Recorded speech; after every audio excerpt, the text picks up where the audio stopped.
Welcome back to The Gist. We've been exploring our sensory world through John Kabat Zinn's book, Coming to Our Senses.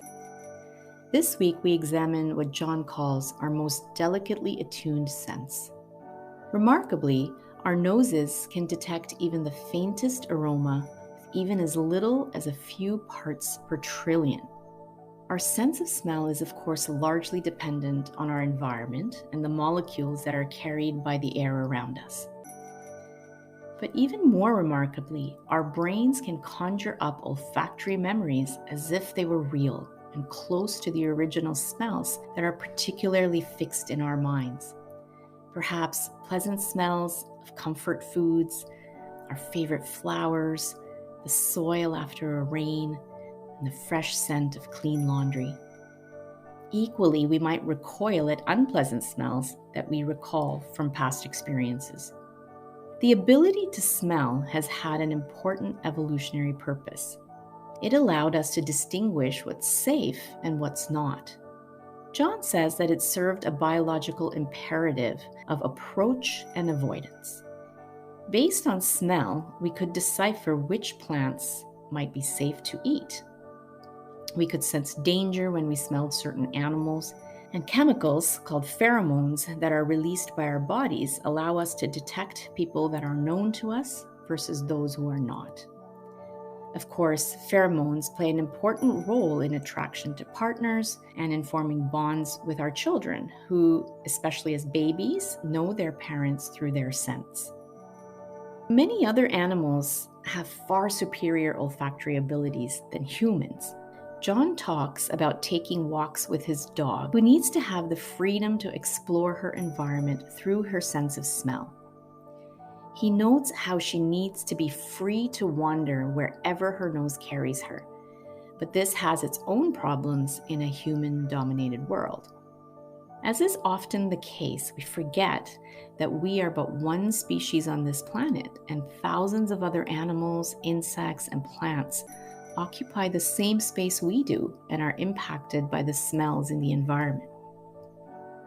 Smells and scents have a way of grabbing us, even in our busiest moments. We may be walking or driving somewhere, perhaps in a rush, as we humans often tend to be, and then a smell suddenly hits us. It has the power to invoke all sorts of positive or negative emotions. A foul smell may turn our stomachs or ruin our appetite. Equally, passing a neighbor's house or a restaurant with delicious smells coming our way can make our mouths water. Walking into a familiar place like a parent's or grandparent's home or a favorite trail we like to frequent can invoke joy through smells that signal a sense of comfort, safety, love, or aliveness. Like most of our senses, it's possible to become desensitized to smells.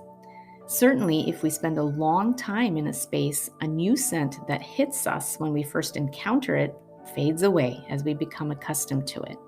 As John says, the nose is a fine instrument, but it tires quickly if overwhelmed. It's hard for us to smell the food we're eating right through an entire meal. So as with our other senses, it's easy to lose track of the rich smellscape all around us, the nuanced aromas that add to the richness of each day, smells that connect us to our environment and to those in it, and to the food that nourishes not just our minds and our bodies, but our hearts. So this week, we can take particular notice of the smellscape as our days unfold. Smells wafting in through an open window, maybe the flowers outside, the fresh cut grass.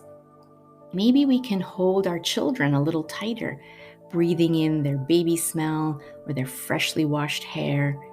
And of course, the glorious varieties of smells in our kitchens, from that first morning coffee brewing, eggs cooking at breakfast, garlic and onions and herbs mingling together on our stovetops and in the air.